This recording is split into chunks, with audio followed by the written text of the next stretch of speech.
Estos no han mandado el texto. Los que van a intervenir son Isabel Santa Clara y Duarte Carrasco. ¿Lo mandaron? No, tenemos el de Isabel Isabel Santa Clara, sí. Albergaria es otra. Albergaria es otra. ¿Qué? Buenos días. Buenos días. Bom dia. Português. Despacito. Pero están del revés, tienen que cambiar el sentido de la cámara. Les vemos de espaldas. Ahora.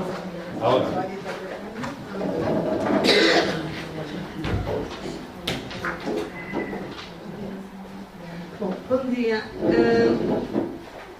Vou começar por referir muito rapidamente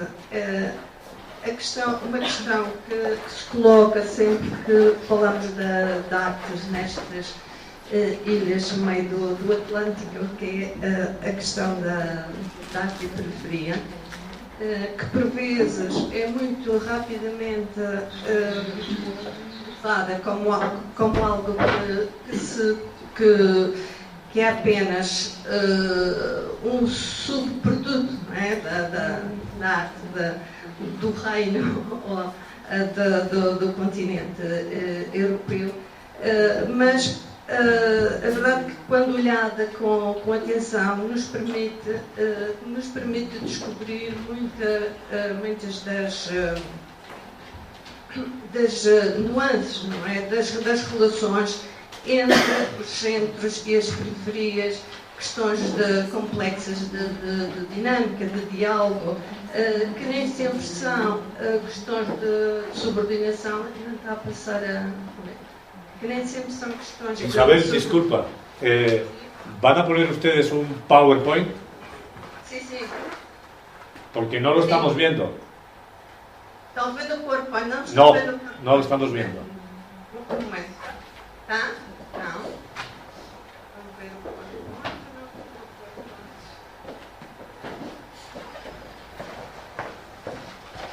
Un momento.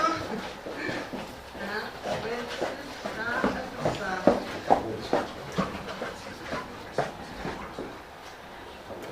Está. Bom, estou falando enquanto o PowerPoint é. Veja se está, se não está. Bom.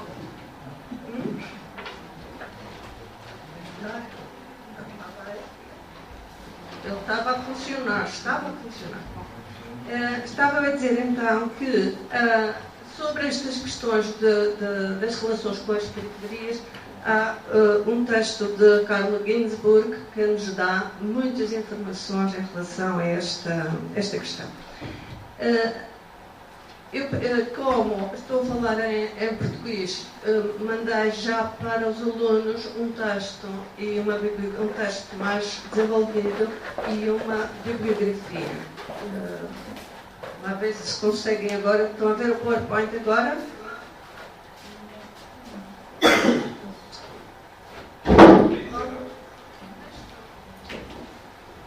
Já estão a ver agora o PowerPoint? Ahora.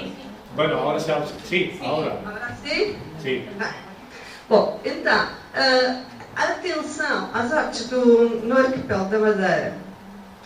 Na historiografia da arte portuguesa, começou por ser muito superficial e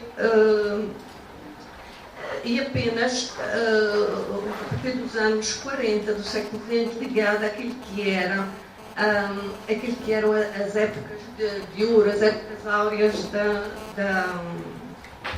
das historiografias artísticas. Então assim temos uma atenção particular à grande época do reinado de Dom Manuel, dos finais do século XV até o primeiro quartel do século XVI, e os estudos sobre e a atenção particular ao retalho, ao cadeiral da Sé do Funchal e pouco mais. Quando foram reeditadas já na década de 80 grandes histórias da arte portuguesa, com grandes sínteses, as referências também à artes na Madeira eram bastante sumárias, não é? Também muito centradas ou nesta questão do cadeiral, ou então em questões já referi aqui, questões que tinham a ver com as artes decorativas, com a azulejaria, porque o inventário da azulejaria feito pelo Santos Simões teve particular atenção aos Açores e à Madeira. Portanto, voltando à questão da Sé, esta sempre foi uma questão fulcral e revisitada muitas vezes, e obviamente que com alguma dá a ideia efetivamente dos sucessivos progressos, não é, na metodologia da disciplina, até chegarmos ao estado recente, em 2013, 2014, do retábulo e do cadeiral da Sé, que foi um trabalho conjunto com o Instituto de Recursos da Universidade de Évora e o World Monument Fund e a Direção-Geral dos Centros Culturais, etc., com vários historiadores nacionais e também daqui da Madeira a trabalhar no levantamento de dados, e foi realmente um momento de revisitação e de revisão de todo o trabalho já produzido sobre este tema, não é? Que é efetivamente uma das obras maiores, e também que ainda guarda muito, na medida em que a documentação é escassa sobre este tema. Mas, portanto, para terminar, aquilo que eu estava a dizer em relação ao lugar, não é, da Madeira nas histórias gerais da arte portuguesa, os autores contemporâneos referidos eram apenas aqueles que tinham uma projeção ou tinham seguido uma carreira internacional, no caso da Marta Fels ou da Lourdes Castro, ou mais recentemente do Ricardo Gouveia, são nos Estados Unidos, e portanto pouco mais. Portanto, quando nós entramos nos estudos específicos de História da Arte, produzidos já a partir da Madeira, temos aqui uma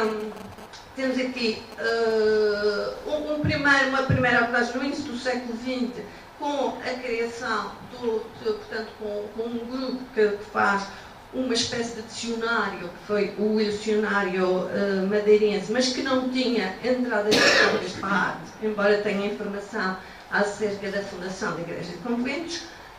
Um livro também, mais ou menos enciclopédico, sobre as ilhas, chamadas Ilhas de Zaque, também dos anos 40, 50, com capítulos já vocacionados para as artes. Mas temos, a partir dos anos 30, de 1931, a criação do Arquivo Regional do Funchal, cujo primeiro diretor, que aqui vemos numa gravura do escultor Francisco Franco, não confundir com o vosso Francisco Franco, que é aqui o primeiro diretor do arquivo, e que realmente deu um impulso muito grande no reunir de documentação, na transcrição de documentos, e além disso era uma figura muito também interessada nas artes, e portanto também que também muito contribui para estes primeiros estudos, inclusivamente para um levantamento daquilo que eram as gravuras antigas dos romances ingleses, também passaram um pouco pelas ilhas todas, mas com muito especial atenção à Madeira e à imensa produção de gravuras do século XIX sobre a Madeira, que ele reuniu e expôs e fez o levantamento. Uma primeira monografia, em 63, do Padre Pita Ferreira, sobre a sede do Funchal, marca, no fundo, uma viragem, na medida em que, do ponto de vista metodológico, na medida em que ele se preocupou muito com pôr a documentação, não é? Transcrever a documentação e é realmente continua a ser um trabalho de referência que nós depois, claro, tendo sucessivas revisões, inclusive é um número da revista Monumentos, que foi editado em 94, quando se começaram a fazer uma série de estalos na Sé, é também uma obra de referência em relação a este monumento e os seus trabalhos. Aqui vemos a Sé, o seu teto modesto era um friso renascentista e um pormenor do cadeirão, com um lei de presídio, que é bastante curioso. Aqui temos então, nos anos 30 e 40, uma importante passagem do Caio Lazagal pela Madeira, em que ele faz o levantamento de toda a pintura flamenga, de que há um rico espólio na Madeira, que culminou depois com a criação do Museu de Arte Sacra. As peças foram para restaurar em Lisboa, foram apresentadas também no Congresso de História da Arte e permitiu, portanto, o confronto de opiniões com especialistas, inclusivamente com o Friedlander, especialista na flamengo, não é? E, portanto, temos aqui uma fase importante. Esse museu reúne a coleção de pintura flamenga, mas também outros objetos de arte sacra, de vezaria, de escultura, paramentaria, mobiliário, etc. Têm sido estas peças estudadas agora com mais cuidado para uma série de exposições temporárias que o museu tem vindo a organizar. A informação sobre o nosso património encontra-se ainda muito dispersa, não é? Para além dos jornais, dos jornais que requerem, portanto, existem muitos, ainda mesmo do século XIX e muitos jornais já do século XX. Temos depois revistas especializadas com assuntos mais detalhados e mais desenvolvidos. O caso da publicação do Arquivo Histórico da Madeira, que apresenta transcrições e que, portanto, nesse arquivo é que nós temos as fontes para a história da arte. Muitas vezes são fontes secundárias, portanto, por exemplo, as sinodais, como os inventários de conventos, de misericórdias, os testamentos e os inventários de bens de particulares, de pessoas particulares, que nos trazem alguma informação, mas que são sempre muito escassos. Os livros de fábrica das igrejas, os livros das confrarias, das misericórdias, dos conventos, toda essa documentação é sempre muito lacónica em relação às artes, por vezes mais detalhada na vezaria do que nos outros segmentos, por causa da pintura muito escassa, e infelizmente não temos os documentos notariais que nos permitiriam, não é, ter uma informação mais detalhada. As revistas. Portanto, a revista do Arquivo Histórico da Madeira tem divulgado muita documentação, além de catálogo, ter abordado também alguns temas do Ford Art, e começou uma coleção iconográfica recentemente, em 2013, com parte do espólio do Museu de Vicentes, que é um museu que neste momento não está aberto ao público, tem uma valiosa coleção de cerca de mais de 800 mil negativos de fotógrafos, fotógrafos profissionais e amadores, mas que não está ainda disponibilizada ao público. enfim, estão em vias de digitalização, mas não está disponível neste momento. Depois há outras revistas, eu vou passar este um bocadinho por alto, mas a Revista das Artes da História da Madeira, que teve durante 2 décadas um papel importante, de 49 a 71. A revista Espaço Arte, também sobre a contemporaneidade, e outras revistas como a Atlântica e, sobretudo, a revista Islândia, que é editada pela Direção Regional de Assuntos Culturais e continua a ser editada, e acabou por ser uma revista de referência histórica das culturas, da cultura insular, com muitos artigos sobre a história da arte. Há depois outras com um âmbito muito mais local, como a Girão, a Marglobes ou a Origens, para Santa Cruz, ou a revista Margem da Câmara Municipal do Funchal, com alguns nomes tomados até sobre autores importantes como António Aragão ou Irene Lucília.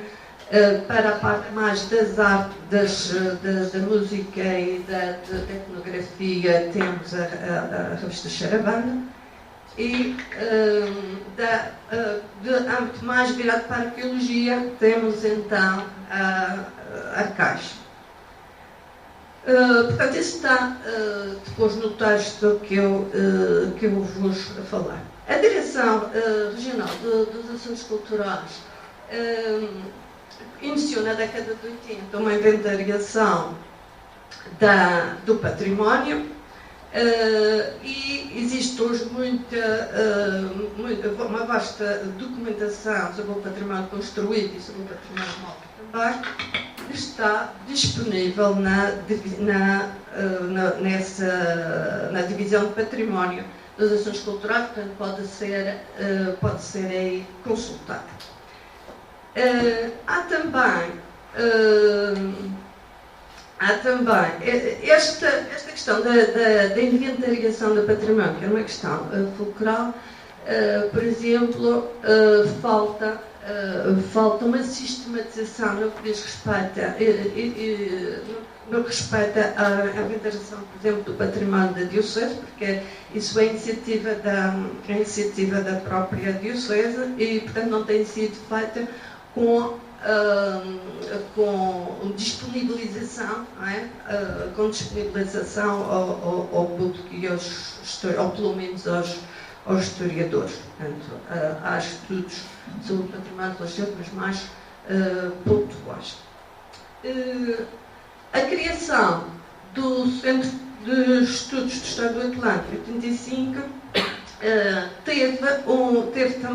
deu também oportunidade para constituir uma importante base de dados e uma importante biblioteca e criar uma série de eventos de congressos internacionais que têm também muito contribuído para o estudo, não especificamente das artes, mas para o conhecimento das ilhas. E temos então também catálogos editados tanto de exposições individuais como de exposições de particulares como dos próprios museus. O Museu Francisco Franco, por exemplo, o Henrique Francisco Franco, há muitos catálogos editados por esses museus que têm importante documentação e fichas detalhadas, sobretudo os do Museu de Arte Sacra. No que concerne à arte contemporânea, os cartazes são mais lacónicos, escassos, né?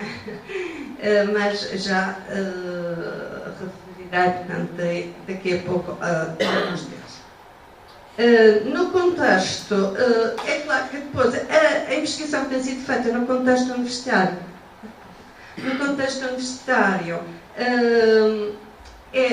tem contribuído muito para o estudo das artes. É o caso embora não haja, na Universidade da Madeira, nenhuma licenciatura, ou mestrado ou doutoramento específicos em História da Arte. Portanto, há disciplinas de História da Arte, há pessoas com formação em História da Arte, mas não há cadeiras específicas. Os mestrados que funcionaram são da Arte em Património, que foi pontual. Neste momento funcionam em Gestão Cultural e outros em Estudos Regionais e Locais, que têm alguma abertura para esta área. No entanto, algumas teses foram feitas que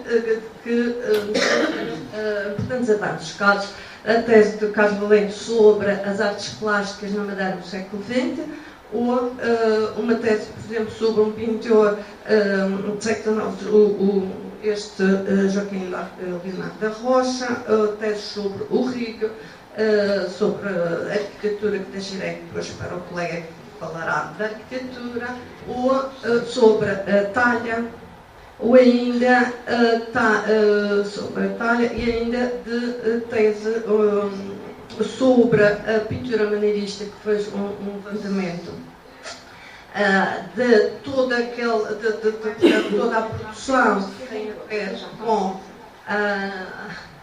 toda a produção que tem a ver com as oficinas portuguesas, portanto, já depois da fase da pintura flamenca, e de que mostro aqui alguns exemplos,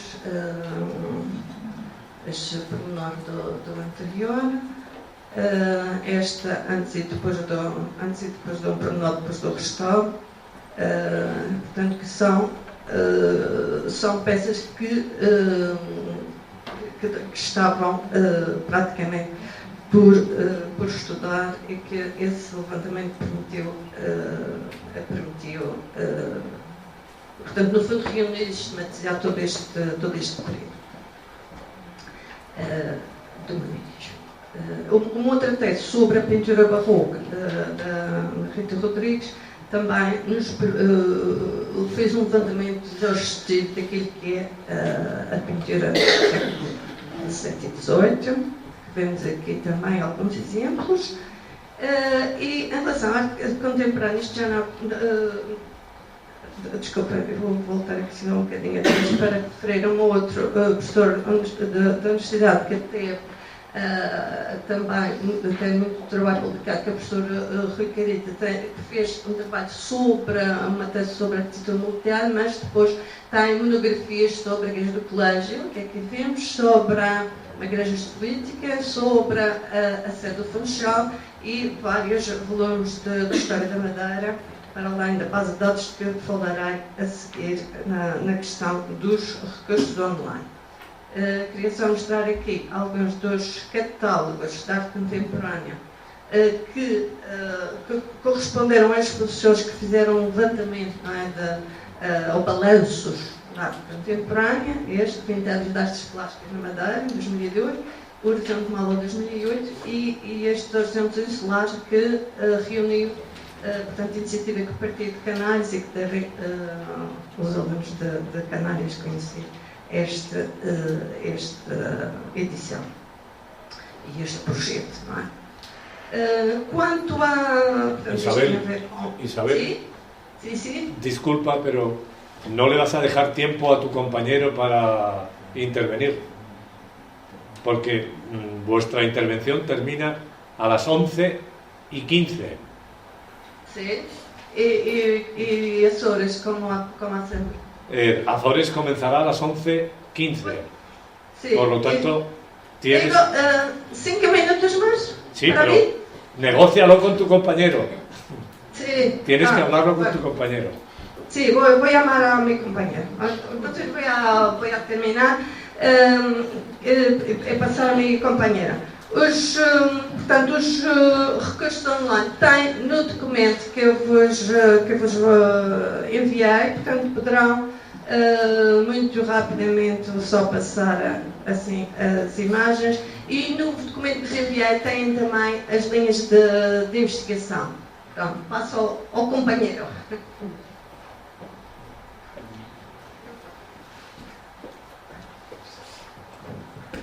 A ver si tenemos un poco más de tiempo.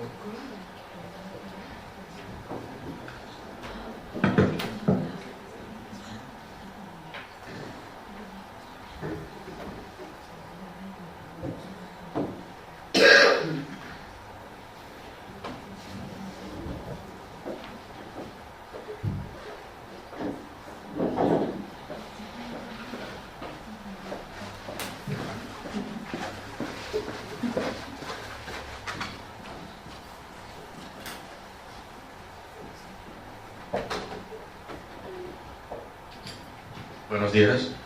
Buenos días. ¿Me conseguís oír bien? Muy bien.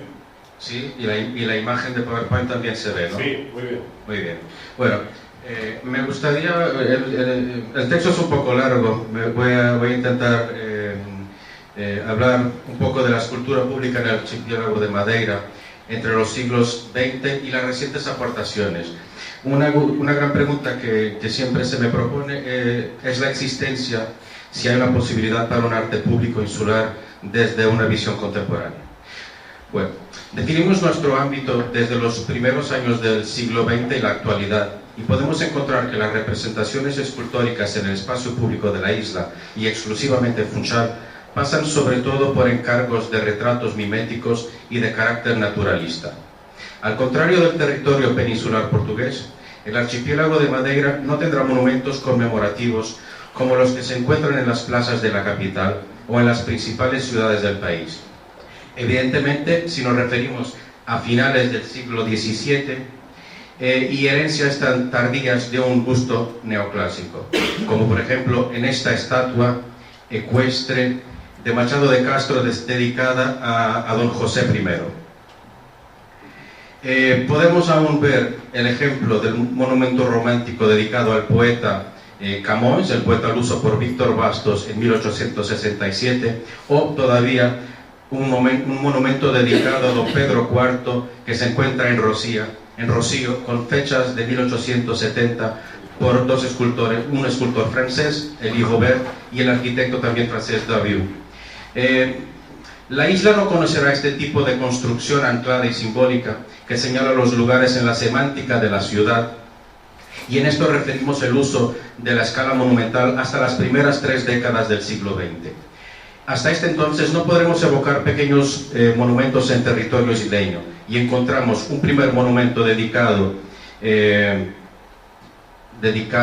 a João Camaralem Homem Vasconcelos, conde de Canavial, por el escultor Raúl Xavier, con fecha de 1921, y que es constituido por un busto naturalista en base ornamentativa romántica. Un otro monumento será dedicado a João Fernández Vieira y es inaugurado en 1925 por Costa Mota. Ambos monumentos están ubicados en la reciente Avenida Arriaga, que tiene fecha de 1914 y que contará con un plan urbanístico bastante comprometido con la ciudad. Años antes, será muy importante destacar la figura del escultor Francisco Franco de Sousa, natural de la isla, al que dedicaremos una atención especial debido a la importante trayectoria de su obra desde lo local hacia lo nacional, hasta mediados del siglo XX. Franco volverá a la isla en el periodo correspondiente de la Primera Guerra Mundial, por lo tanto de 14 a 19, para evitar esta primera Guerra Mundial. Antecediendo sus estudios en la Escuela de Bellas Artes de Lisboa y su estancia en París, de esta forma, y adquiriendo los conocimientos como becario del Estado desde 1909, traerá para el entorno insular un aprendizaje basado en los maestros de París y de sus viajes de estudio en museos y ciudades europeas. Realizaría en 1914 un busto dedicado a João Gonçalves Zarco, descubridor de las islas, en 1419, y que se localiza en Monte, en las montañas de Funchal, para los jardines del entonces restaurante Esplanada, y será inaugurado en 1919 por iniciativa de la entonces Compañía de Ferrocarriles de esta localidad, que conectaba el centro de la ciudad a esta región montañosa e idílica. El escultor define, de cierta forma, este monumento teatralizado en la postura y acción del navegante, celebrando los 500 años de la descubierta.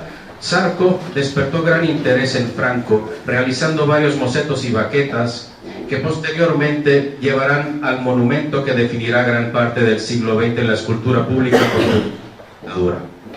Del mismo modo, destaco otros pequeños monumentos realizados en la década de 20 y también de características románticas, como es el caso del monumento al aviador, que es de 1921, dedicado a Gago Coutinho y Sacadura Cabral, por ocasión de la primera travesía aérea para la isla.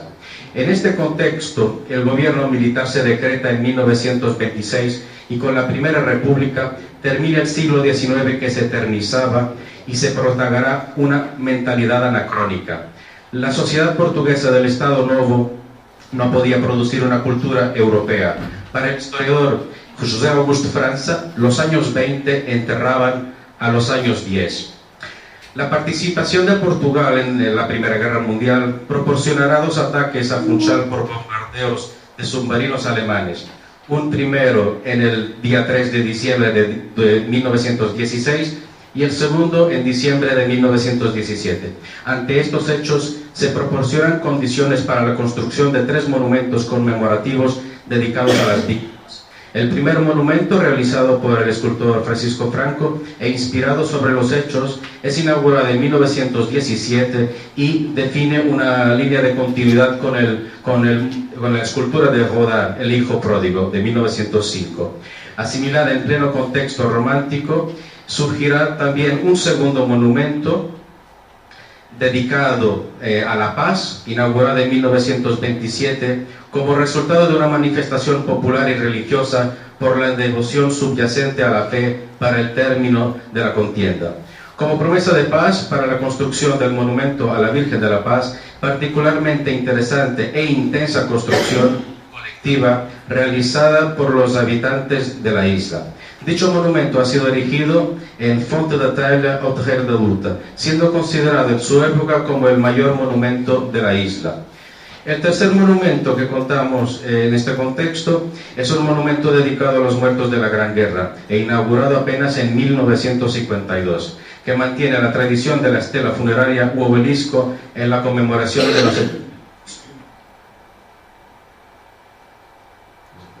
La figura del escultor Francisco Franco de Sousa es bastante relevante y llega a ser mítica en el epicentro de una producción artística nacional de principios de siglo. Mítica sobre todo por la asociación a la vida del cosmopolitismo europeo introducidos en la isla en lo que concierne a las novedades de la escultura hasta este entonces inmersa en el gusto del naturalismo. El escultor pudo dialogar directamente con las vanguardias europeas antes de inaugurar el camino estético de la escultura oficial del Estado Novo. Lo que Franco asimila en sus viajes será una herencia romántica y enérgica de varios escultores, desde su maestro Bourdelle, Despiot, pero principalmente la figura de Rodin y levemente el impresionismo escultórico del italiano Medardo Rosso. Pero digamos que la revolución instituida por Rodin, fusión entre escultura y pedestal, el montaje, la repetición, pero sobre todo su modelado, dejará una firme influencia en el escultor isleño. Para mejor entender la extensión de esta generación, que no está anclada a la isla, pero sí a un tiempo y espacio de la capital, Lisboa proporcionará un entorno para la generación de Orfeo desde sus revistas literarias, visibles en la poesía de Pessoa o los dibujos de Almada Negreiros, de un modernismo psicometafísico. Cuando hablamos de modernismo tardo-portugués, nos referimos a su tiempo comparable con Europa. Esta generación será la encargada de importar las novedades para un país conservador y rural. Resulta no apenas importante la relación con París en las primeras 2 décadas, pero también con la Sociedad y Vanguardia Literaria de Madrid. El propio Ramón Gómez de la Serna es fundamental para entender la relación intelectual entre las 2 capitales. Ramón vivió los años de la forja de Orfeo y se establece en Estoril 2 años, entre el 24 y el 26. Conoce a Antonio Ferro, por él, el gran Antonio Ferro, por quien nutre admiración. En este contexto participará Francisco Franco, el escultor, en la revista contemporánea dirigida por José Pacheco, junto a Pessoa, de la Serna, Almada Negreiros y Antonio Ferro, entre otros. En 1919, Franco vuelve a París y convive con Diogo de Macedo, Diordo Gómez, Heitor Crames y el pintor Amedeo Modigliani, y en 1923 realiza su obra inconfundible, la escultura El Sembrador o Semiador, escultura de un realismo moderno dedicada en homenaje personal a Vieira de Castro. La escultura es admirada en el Salón Parisino de 1924 y solo será inaugurada en Funchal en 1936 en la Plaza de Tenerife. Una escultura de figura robusta y colosal, en tensión y visible y relacionable con el hombre que marcha de Rodin, que es conocido. Aquí podemos ver dos imágenes de donde se ubica la escultura actualmente y la comparación que tiene con el hombre marchando, que le antecede precisamente 16 años. Por otro lado, es importante resaltar que en la capital el monumento al Marqués de Pombal de 1934 dicta de alguna forma el agotamiento de toda una escultura de herencia finisecular que culminará en la renovación iniciada por Francisco Franco con su monumento a Zarco, encargo que parte de la fecha de 1918 por parte del gobierno local, la Junta General, y que tendrá como objetivo conmemorar el navegador João Gonçalves Zarco. Franco parte nuevamente como becario para París y visitará durante un año las ciudades italianas de Roma, Turín, Venecia, Florencia, Nápoles y Pompeya. Se percibe que esta etapa será determinante en la admiración por una escultura de tradición italiana que transportará con rasgos de modernidad a su Zarco. Estamos en la recién inaugurada dictadura militar del 26, que marca exigencia nacional sobre la recuperación de los valores patrióticos y la organización económica y colonial. Existe una propuesta de Franco también para un monumento dedicado a Colón que solo realizará apenas en maqueta. No encuentra medios de materialización ni sentido en el camino de la época nueva diseñada para el país, siendo Colón considerado una figura histórica conectada con la tradición nacional y con la acogida por Castilla del navegador. De este modo se valorizará a Zarco, un héroe nacional que conecta la historia de la península a la isla y que se expone en 1908 en la Avenida de la Libertad. Así como una copia del mismo es enviada para el Pabellón Nacional Portugués de la Exposición Iberoamericana de Sevilla en 1929 y 30. Francisco Franco expondría su Zarco al lado de varios artistas, del que destacamos en este pabellón el escultor Rui Roque Gameiro, que expone un busto del navegador portugués Bartolomé Díaz. La estatua de Zarco será inaugurada en 1934 en Funchal y constituida por un pedestal proyectado por el arquitecto Cristiano da Silva, donde el escultor realizará 4 relieves dedicados al tema y orgullo histórico nacionalista: conquista, poblamiento, sabiduría y evangelización, y que sintetizan en trazos modernos el tema de un Portugal pretérito y renacentista dedicado a la aventura de los descubrimientos.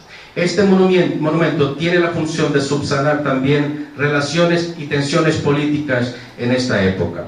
La escultura de Zarco constituye una gran novedad en el panorama nacional y causará impacto en la sociedad cuando es exhibida por primera vez en Lisboa. Cierta crítica la considera escandalosa, algo que es aprovechado por Antonio Ferro, entusiasta del futurismo y admirador de Mussolini. Ferro preparará la operación estética y cultural para los años futuros de la dictadura de Salazar. De este modo, Zarco surge como un épico superhéroe de la historia de la nación y servirá como modelo escultórico para un largo periodo político que durará hasta 1974.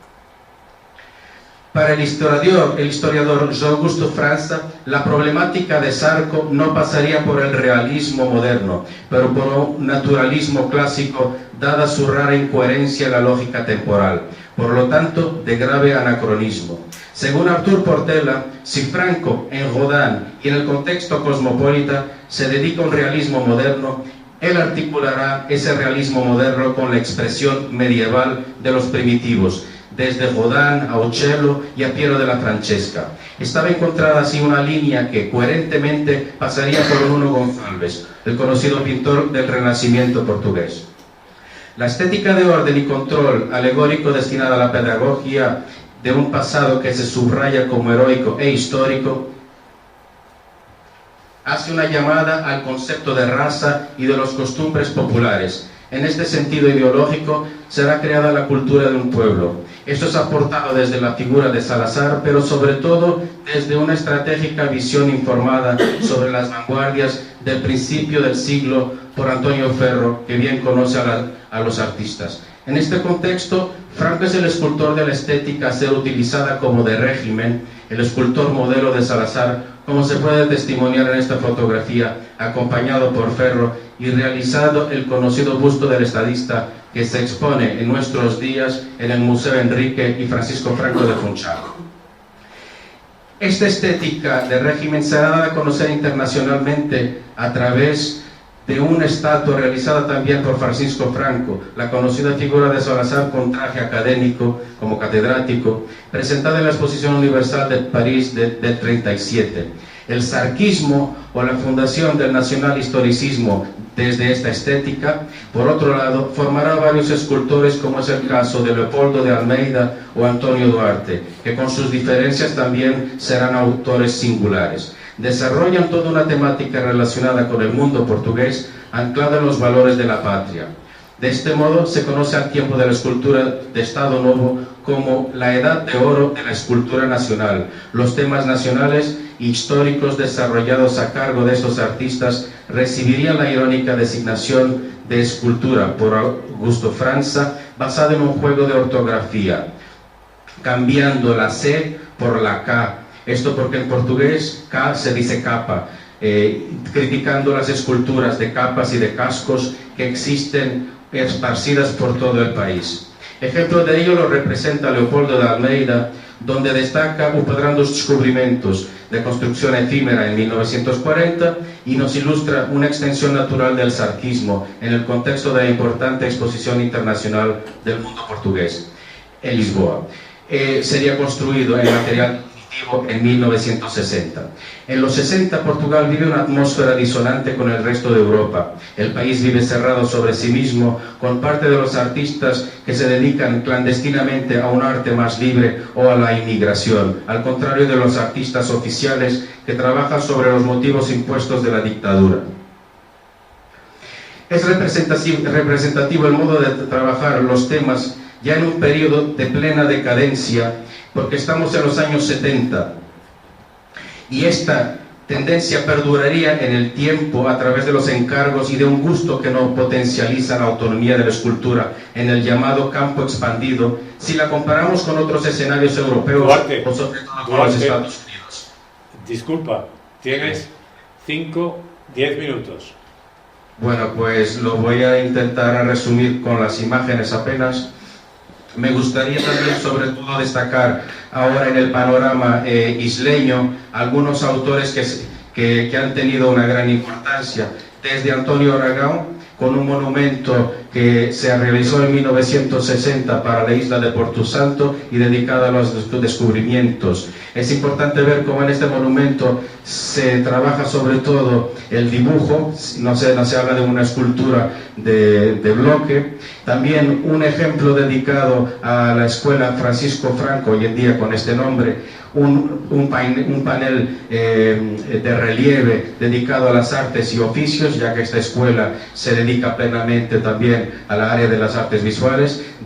También dedicaría una gran atención al escultor Jorge Vieira, con una única escultura en el espacio público de la isla, una pieza de 1960 denominada Familia, y es un escultor verdaderamente importante para el país, porque es un escultor que va a traer un poco el lenguaje internacional. Importante porque también se presentará al concurso internacional, al monumento al prisionero político desconocido, y que conseguirá un segundo premio en este concurso.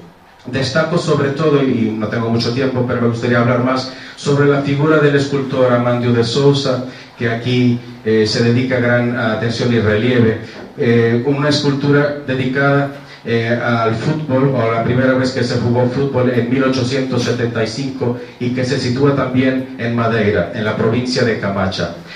Por tanto, Amandio de Sousa es un escultor muy importante, porque relaciona el colaboracionismo entre escultura y arquitectura, como lo podemos ver aquí en este relieve que fue trabajado para la arquitectura de João Ramalho, que es un arquitecto que veremos más adelante con otro colega, y es un escultor con un lenguaje también bastante ecléctico, desde lo figurativo hasta el abstraccionismo geométrico. Aquí vemos un monumento que fue proyectado en celebración a los 500 años de la ciudad de Funchal, pero que no será lamentablemente realizado. Otro escultor que se puede también destacar, que aunque no viva, bueno, ya ha fallecido, pero aunque no vivió en la isla, es Lago Enríquez, que tiene algunas piezas diseminadas por la ciudad con una calidad también de figuración muy interesante. Destacaría también que en este mismo tiempo, estamos en la década de 70, y destacaría el anacronismo bastante violento que pasa en el país. Estamos inaugurando una estatua ecuestre en 1971 a cargo de Leopoldo de Almeida, para que veamos un poco cómo el sarquismo de alguna forma sobrevive en estos tiempos. Una importante personalidad también fue el escultor Anjos Teixeira, la importancia también dedicada de una forma académica, pero también en esculturas públicas dedicadas sobre todo a ejemplos relacionados con la vida y con el trabajo en la isla. Pero también quería llamar la atención a esta pieza que no es de Anjos Teixeira, pero es de João Cutileiro, que no se encuentra en Funchal, se encuentra en Algarve, y dictaría prácticamente toda una situación relacionada sobre la escultura pública en Portugal. Tendremos a Zarco por un lado en Funchal, y tendremos por el otro lado esta escultura dedicada a Don Sebastián por João Cutileiro, que irá a romper sobre todo con una estética que se veía colapsar. Llegando sobre todo la revolución del 25 de abril de 74, vamos a pasar para un género de manifestaciones que tendrán lugar en Lisboa, y este eslogan nos habla mucho de ello: el arte fascista hiere la vista. Es un eslogan del movimiento democrático de los artistas plásticos, y que van a realizar algunas acciones, como se ve aquí en el Palacio Foix, tapando por completo la escultura de Francisco Franco, la escultura que os he mostrado anteriormente, y que es Salazar con su traje académico. La escultura o el busto de Antonio Ferro también será tapado. En esta situación, y perante ello, Joel Manta, que es un conocido cartunista, un diseñador, va a dibujar esta ilustración sobre las estatuas en 1978. Se hablaba mucho de la época de oro de la escultura, y el propio José Augusto França llega a decir que realmente era una época dorada para la escultura, porque se gastó mucho oro en hacer estos encargos. Es una figura de un Oliveira Salazar decapitado, y un otro Oliveira Salazar que no está aquí, está en África, en la Biblioteca Nacional de Mozambique, y que lo han puesto enfrente a la pared, como si de una penitencia se tratara. En el panorama de la isla, y sé que tengo muy poco tiempo, podríamos presentar algunos ejemplos de Anjos Teixeira relacionados con las actividades de la isla, sobre todo de los operarios y de los trabajadores, y también de Franco Fernández, otro escultor que en la década de finales de 70 e inicios de 80 va a tener una importancia relativa.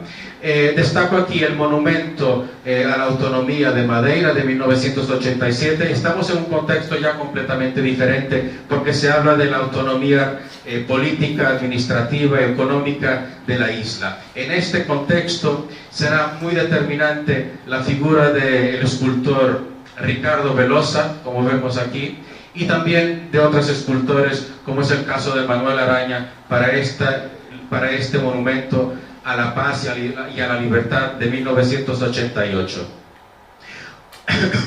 Perdón. Otro tema que ha sido muy importante es el relacionado con la revuelta de Madeira de los años 30, y en el contexto también militar, sobre la escasez de alimentos en la isla. Madeira representa en este momento un cambio, o pretende renunciar un poco a la dictadura de Salazar, y con ello va a sufrir las consecuencias. Para ello, en los años 80, en finales de los años 80, se va a encargar, el gobierno regional encargará o hará un concurso público para este monumento, que será en primer lugar dado a José Manuel Gómez, un escultor y también profesor universitario. El segundo lugar será destacado para el escultor ya mencionado Amandio de Sousa, y un tercer premio para el arquitecto Marcelo Costa. En este contexto resulta increíble ver cómo el propio gobierno regional de Madeira ha decidido por premiar o por dar el encargo a Ricardo Velosa de este conjunto. Se destaca también un conjunto muy interesante a nivel estético, que es nuevamente Amandio de Sousa, y es dedicado a la trilogía de los poderes, una escultura que está situada en el patio de la Asamblea Legislativa del Gobierno Regional. Ante esto es importante ver cómo tal anacronismo, con piezas como estas que estamos viendo, una de 1940 dedicada a Cristóbal Colón, la segunda y la tercera también dedicadas a Cristóbal Colón y a González Zarco, que surgen ya en pleno siglo XX, finales del siglo XX y siglo XXI. Por otro lado, es importante destacar que la isla tiene muchísimos retratos y bustos que están esparcidos. Por lo tanto, sigue un lenguaje naturalista o realista. En el contexto de los años 90, importa también resaltar un simposio de escultura en piedra, por tratarse de la isla y por tener reservas muy importantes de canteras. En Cámara de Lobos se organizará la primera Semana da Pedra, y llamaría atención para esta escultura, que es del escultor Antonio Rodríguez, porque es una escultura que hoy en día continúa en un almacén del Ayuntamiento de Cámara de Lobos, porque sobre todo habla de las problemáticas relacionadas con una villa piscatoria y sobre todo con los niños de las cajitas. Eran niños que solían pedir monedas en la ciudad de Funchal, y que Antonio Rodríguez decidirá dedicarle un monumento conmemorativo. Vemos algunos ejemplos del simposio de la Semana da Pedra.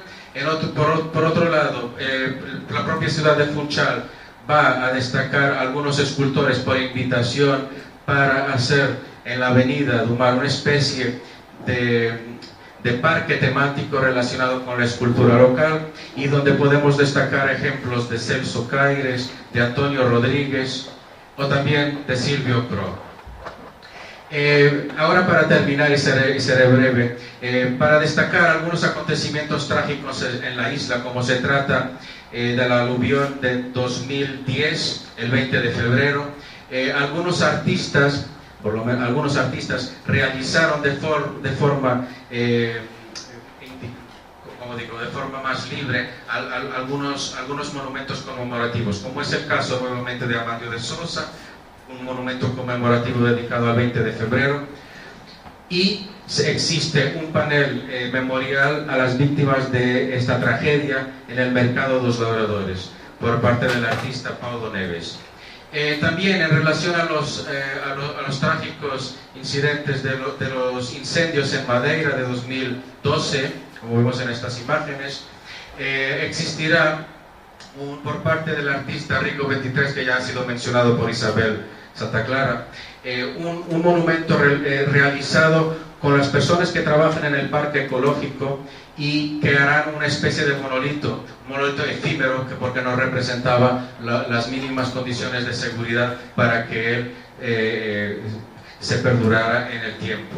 Llamo también la atención para este proyecto de Paulo David, el arquitecto Paulo David, que es un observatorio para la naturaleza y también relacionado con la cuestión de los incendios en Funchal. Paulo David realizará un proyecto, no existe todavía materializado, esta especie de casa o de abrigo para las personas que visitan las montañas de Madeira, y que se basará sobre todo en los desechos, porque es una argamasa que será aplicada en toda su estructura y que se regenerará por medio de los líquenes y de la humedad, que es siempre posible en los puntos más altos de la isla. Para terminar, y terminaré ahora, me gustaría decir que el gran problema que atraviesa la isla y sus espacios públicos es la arbitrariedad de las esculturas públicas. Vemos aquí un monumento dedicado a una tragedia que es el vuelo de TAP de 1977 y que fue inaugurado en 1915. Por lo tanto, este monumento escultórico fue realizado por un piloto de la aviación civil y por tanto, lo que se critica aquí sobre todo es la no existencia de concursos públicos, la arbitrariedad por parte tanto del ayuntamiento como del gobierno regional en este tipo de ocupación en el espacio público. Para terminar, verdaderamente yo mostraría esta imagen que es dedicada a un deportista que a lo mejor no conocen y que nos puede decir mucho. Que ahora a lo mejor parece que los héroes ya no son Franco ni los descubridores, pero esa mitificación pasa por un mundo del espectáculo que es difícil de controlar. Muchas gracias y perdón.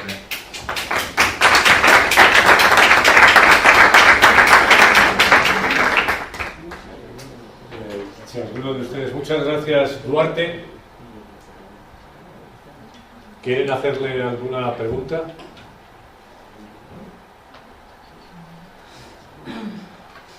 Yo con eso lado que también tiene que responder. Sí. Yo le quería hacer una pregunta. Sí, venga, adelante. Te quería preguntar si en el 19, supongo que sería más en el 19 que en el 20, algunas culturas, como se hacían aquí en Canarias, eran por suscripción popular. No partían directamente de los gobiernos, sino por suscripción popular. Sí, en ello te puedo decir que el ejemplo que te he mostrado sobre el Monumento a la Paz, el segundo ejemplo que he mostrado para el término de la Primera Guerra Mundial, partió precisamente de eso, de la reunión de personas y de un párroco, que ahora no me recuerdo su nombre, que ha tenido la idea de promover este monumento. Es muy importante también este monumento y todo lo que conlleva, porque fue construido con piedras que existían, aquí no tenemos ríos como allí en Canarias a lo mejor, y las piedras son traídas de la ribera de Santo Antonio y son llevadas a monte, que son las montañas que circundan a Funchal, es una población, y ahí podemos ver que la materialización de algo que es colectivo también se cree como verdaderamente de un gran esfuerzo para la gente de la isla, como también ha sido representado vivir en ella. Como sabéis, la orografía de las islas atlánticas también tienen esta realidad, que es difícil de contraponer lo que es una naturaleza muy fuerte. No sé si he respondido, sí, pero sí, bueno, muchas gracias. es un poco esto. Bueno, pues sintiéndolo mucho porque no tenemos tiempo, porque nos vamos, Bien, muchas gracias. vamos más de tiempo. Muchísimas gracias por las dos intervenciones.